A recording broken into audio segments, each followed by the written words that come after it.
Hi, this is Rebecca with LectinFree.Me, and today I'm going to try something just a little bit different. I usually meal plan just on a piece of paper, but I've got a section of my planner that I'm not using, and it's got these perforated sheets that I can tear off. So I'm going to give this a shot and see how this works.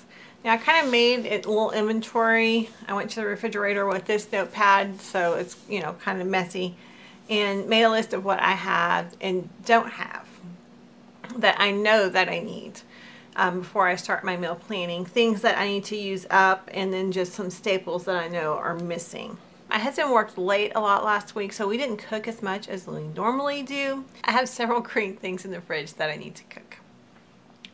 So I'm going to kind of figure this out and look up some recipes and just kind of make a plan of what we're going to do. So I have that needs to be used. I've got some Swiss chard,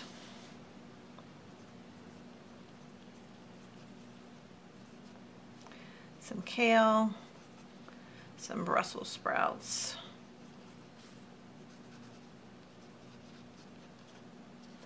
I've got some sorghum that's already cooked. We have a whole bunch of cilantro. We got some broccoli. I've had a cauliflower. I've got 1 ground turkey. And I've got 2 breakfast sausages.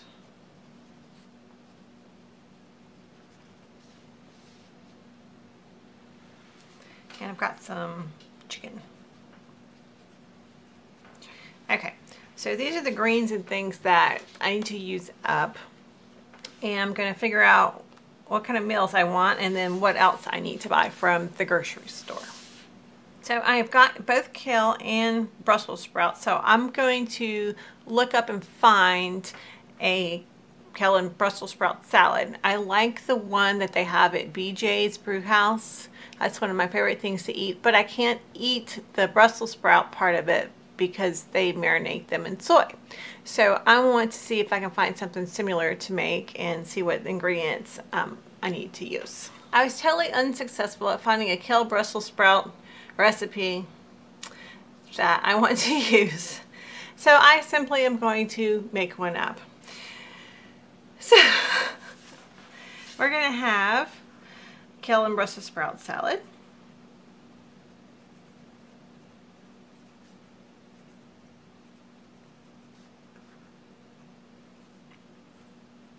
I'm going to put with oranges. I did find a kale salad that had blood oranges on Paleo OMG, or Paleo OMG, that's what it is. Paleo OMG. But it's got nuts and cheese and stuff that my husband can't eat. So, and it's got peppers and stuff in it that I can't eat. So I'm just gonna have to wing it, and figure something out. So if it turns out good, I'll let you guys know what it is. The second thing that I want to make is a millet casserole. And that is going to take some Italian sausage.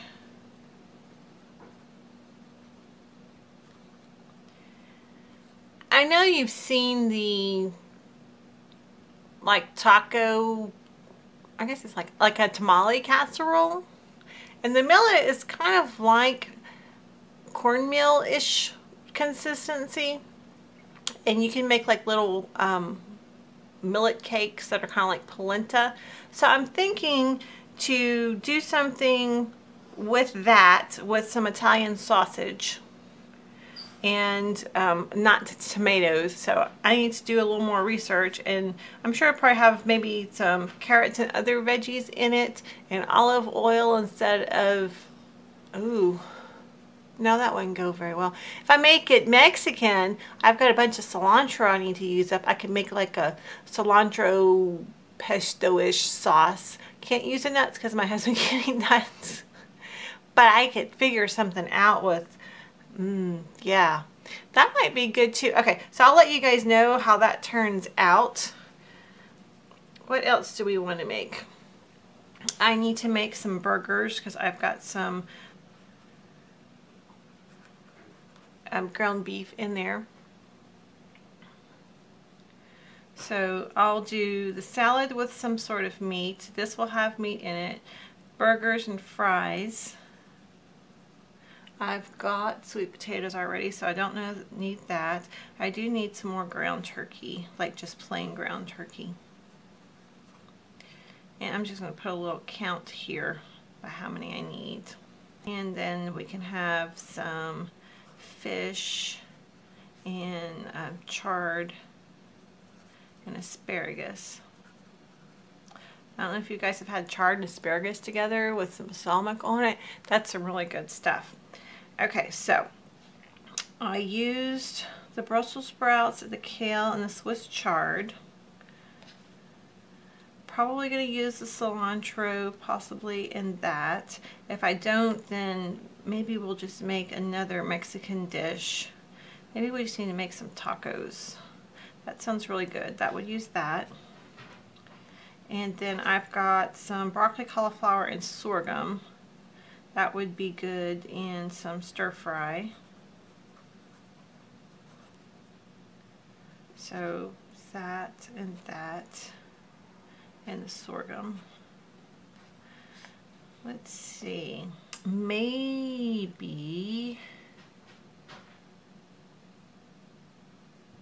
I need some chicken, a chicken dish. Maybe I can have something with chicken. Ooh, we could cook that would be good.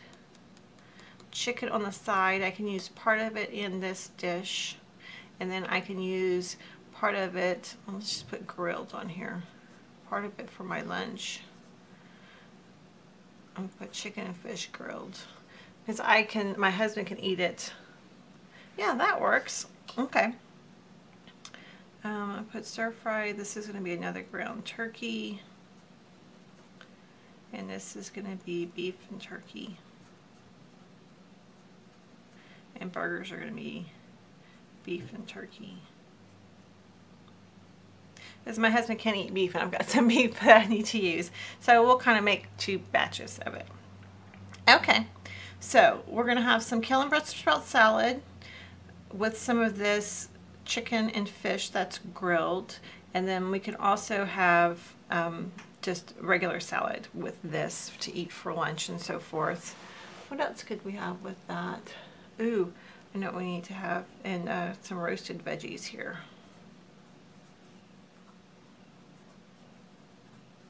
Okay, so that takes care of that and that. And then the breakfast sausage, sometimes we mix, if we get the white meat turkey, we'll mix some of the breakfast sausage with it to kind of give it some extra flavor and fat. Okay, so kale and Brussels sprouts, we've got that with the blood oranges. I actually have some blood oranges in the refrigerator that I didn't eat last week. I've got the millet, and we're going to use the Italian sausage with that. Burgers and fries. I've got 1 ground turkey, so that would take care of that, and I've got a pound of beef. Fish and chard and asparagus, I've got all of those in the fridge and the freezer. And then tacos, we've got the cassava to make the tacos, we've got cilantro, we've got guacamole. I probably will need 1 more turkey for that. So, because that is 1, 2, 3. So I've got 1 here, and that will make 2 there. Stir fry, I've got carrots, and I've got broccoli, and I've got cauliflower. We can use some ground turkey. We can put that over the sorghum that I've already got cooked. And then I've got chicken in the freezer, and yeah, we've got fish, and we probably will need to buy some, what do we need? We need to buy some parsnips, and some more rainbow carrots, the large ones. So I've got some mini ones that we can use. Okay, so that's pretty good. Okay, so I already wrote that I needed to buy some apples, and that's going to be for my lunch. And so we need some more romaine, eggs, some almond milk, bacon, and I've already got the ground turkey and Italian sausage that was from my list earlier. Okay, so breakfast, we're probably going to need 2 things of eggs and 2 things of bacon. Milk, I'm trying to think if there's anything. I need to check my frozen fruit. Let me do that right quick. Okay, I do need some frozen berries. And I double checked the fish while I was in the freezer, and we are going to need some fish. Okay, so that looks like a pretty decent meal plan for this next week. And if this kale and Brussels sprout salad comes out good, then I'll let you guys know what recipe I made up. If it's good, I'll let you know. If it wasn't, well, I'll try again and then I'll let you know. So, at any rate, I hope you're making a meal plan for your next week. It's a whole lot easier to eat lectin free if you know what you're going to eat ahead of time. And you have the food on hand and you know what you're going to cook.